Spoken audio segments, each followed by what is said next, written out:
আবার কিছু টিপস নিয়ে এসেছি, মন দিয়ে শুনবেন, ঠিক আছে? টিপস নাম্বার 1, আমাকে একদিন জিজ্ঞাসা করছে, দিদি বিকালে রুটি করি, রাত্রিতে খেতে বসি, রোজ দেখি শখ হয়ে যাচ্ছে, কী করবো বলো না?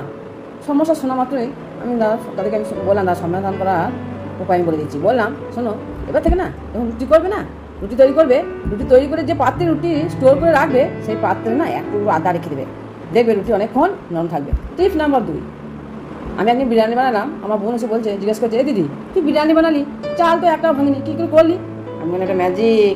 বললাম, এবার থেকে যখন তুই বিরিয়ানি বানাবি, বিরিয়ানি বানানোর আগে জলে কিছুটা নুন দিয়ে বিরিয়ানির চাল 10 থেকে 20 মিনিট ভিজিয়ে রেখে দিবি, তারপর রান্না করবি, দেখবি চাল আর ভেঙে যাবে না।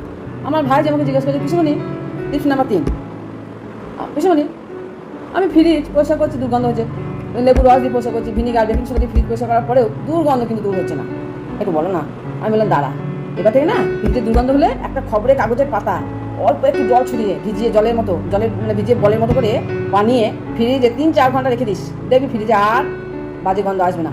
টিপস নাম্বার 4, আমার বোন বলছে, দিদি আমি দই পাতি, দোকানের মতো কেন হয় না? দাঁড়া বলছি, শোন, দই যখন পাবি না, দই জমানোর জন্য সিরামিকের পাত্রে ইদোষ্ণ দুধ নিয়ে কিছুটা দই মিশিয়ে ঢাকনা চাপা দিয়ে আর আঠা রাখার পাত্রে, হ্যাঁ, সারা রাত রেখে দিস, সকালে দেখবি একেবারে দোকানের মতো দই জমে যাবে।